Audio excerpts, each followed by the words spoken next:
Salut chers tous et bienvenue à votre chaîne La Proximité. Surtout après avoir visualisé, n'oubliez pas d'aimer, partager, commenter et vous abonner massivement.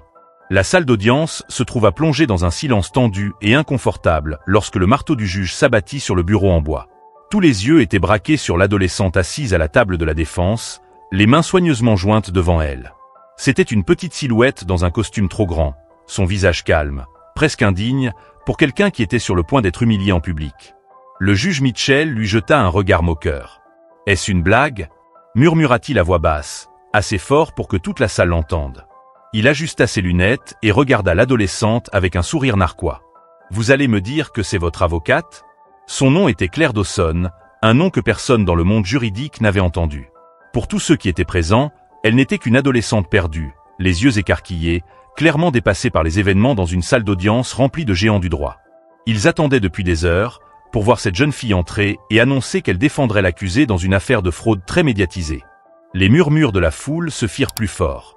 S'agissait-il d'une farce? D'une plaisanterie cruelle? Claire ne broncha pas. Elle croisa le regard du juge sans hésitation, son expression indéchiffrable, comme si elle était complètement ailleurs. Elle s'était préparée à ce moment toute sa vie. La question n'était pas de savoir si elle gagnerait, mais comment elle y parviendrait et comment son esprit fonctionnerait. Personne dans la salle n'avait la moindre idée de ce dont elle était capable. La procureure, une avocate chevronnée avec des dizaines d'années d'expérience, se tenait droite et confiante, son costume impeccable et son regard perçant traversant la salle d'audience. Elle lança un regard désapprobateur à Claire. « Ce procès n'est pas un jeu, jeune fille, prévint-elle, la voix pleine de dédain. » Mais à quoi pensait Claire? La jeune fille ne semblait pas du tout nerveuse, comme si ce n'était rien de plus qu'une conversation informelle. Qu'est-ce qui pouvait bien motiver quelqu'un comme elle à accepter une affaire comme celle-ci, contre toute attente? Et quel était son plan? Le juge se moquait déjà d'elle, le procureur la regardait avec une supériorité professionnelle, et le temps s'écoulait vers les moments critiques du procès. Chaque seconde qui passait ressemblait à un compte à rebours vers le désastre, et pourtant Claire semblait plus à l'aise que quiconque dans la salle. Allait-elle s'effondrer sous la pression? Ou bien cette adolescente sans prétention avait-elle quelque chose de plus que ce que l'on pouvait imaginer? Claire n'avait jamais été comme les autres adolescents.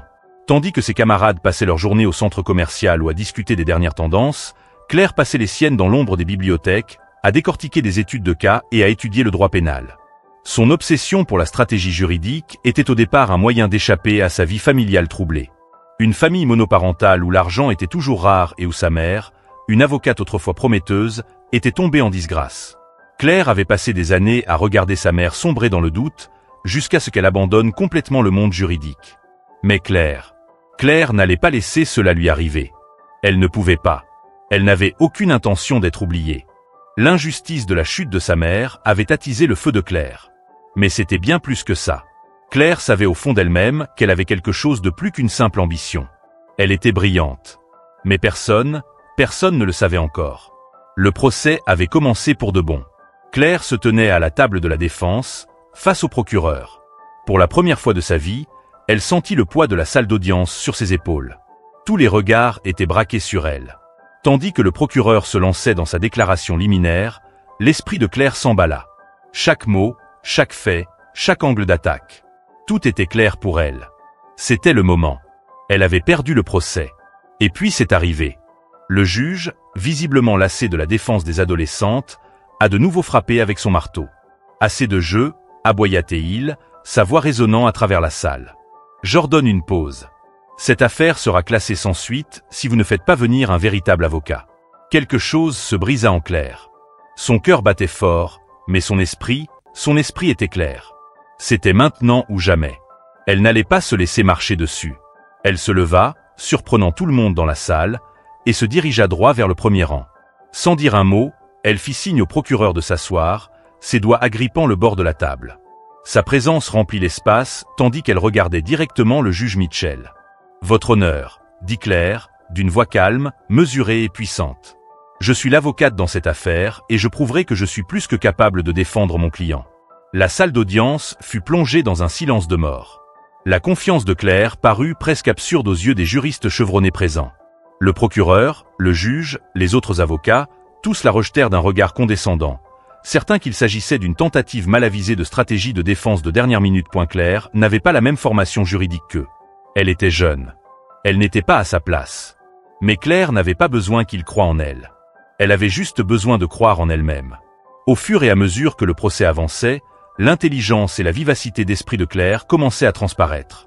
Elle a démonté pièce par pièce le dossier de l'accusation, révélant des contradictions dans les preuves que personne d'autre n'avait vues. Elle a posé des questions qui ont laissé les avocats les plus chevronnés en difficulté. La situation s'est lentement inversée. Mais ce n'était pas seulement le drame judiciaire qui entretenait l'attention.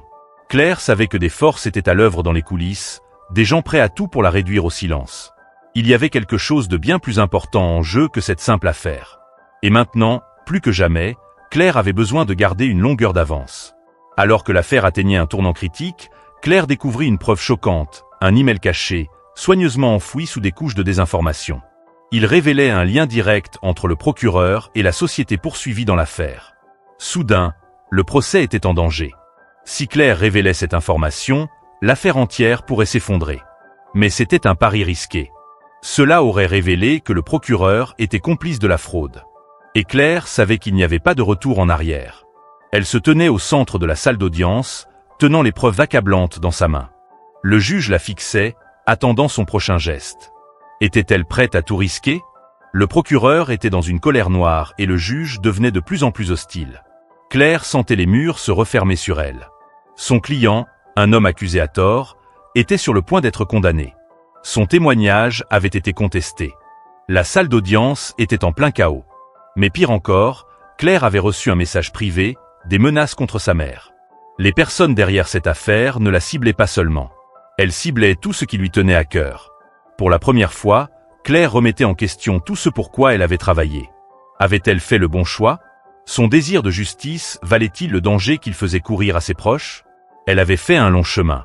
Mais maintenant, avec tout en jeu, pourrait-elle vraiment s'en sortir? Le procès touchait à sa fin dramatique. Claire, le cœur battant mais l'esprit clair, se tenait devant le jury, serrant les preuves. Elle s'est tournée vers le juge et lui a dit « Je ne recule pas. Je vais vous montrer la vérité. » Avec toutes ses peurs, tous ses doutes, Claire a mis à nu la corruption, la manipulation, les mensonges. Une à une, elle a démonté la façade du dossier de l'accusation. Et lorsque le jury a rendu son verdict, non coupable, la salle d'audience a éclaté d'incrédulité. Claire avait réussi. Elle avait gagné. Des mois plus tard, Claire était assise dans son petit appartement, regardant les reportages des médias sur les suites du procès. Le procureur avait été radié du barreau. L'affaire était devenue un scandale national. Et le nom de Claire était désormais synonyme de génie. Mais Claire connaissait la vérité. La victoire ne s'est pas limitée à la salle d'audience. Elle a été marquée par des moments de calme, par la prise de conscience qu'elle avait enfin trouvé sa voie. Elle avait accompli ce que personne n'aurait cru possible. Et pour la première fois, elle était prête à affronter ce qui allait suivre, car le monde n'avait encore rien vu. Alors que Claire se tenait là, contemplant la ville, un sentiment de triomphe l'envahit. Elle avait affronté l'impossible, brisé les attentes et prouvé que l'intelligence pouvait surgir des endroits les plus improbables. Mais son parcours ne faisait que commencer. Que devait affronter Claire ensuite? Quelle bataille, quelles affaires l'attendaient dans le monde toujours plus compliqué du droit? La vraie question est, qu'en pensez-vous? Croyez-vous que n'importe qui, aussi jeune soit-il, puisse vaincre des géants? Ou cette victoire était-elle un événement unique dans une vie? Faites-nous part de vos réflexions dans les commentaires ci-dessous. Et si vous souhaitez suivre d'autres histoires captivantes de courage, de génie et de rebondissements inattendus, n'oubliez pas de vous abonner. Du reste, prenez bien soin de vous et portez-vous. Le bien-être universel consiste à vivre pour les autres. Soyez donc partisans de vivre sur cette terre pas pour vous, mais pour les autres, et cette attitude fera à ce que nous puissions être heureux sur la terre. N'oubliez pas d'aimer, partager, commenter et surtout vous abonner à votre chaîne La Proximité, afin d'être toujours au parfum de toutes les histoires qui se passent autour de vous.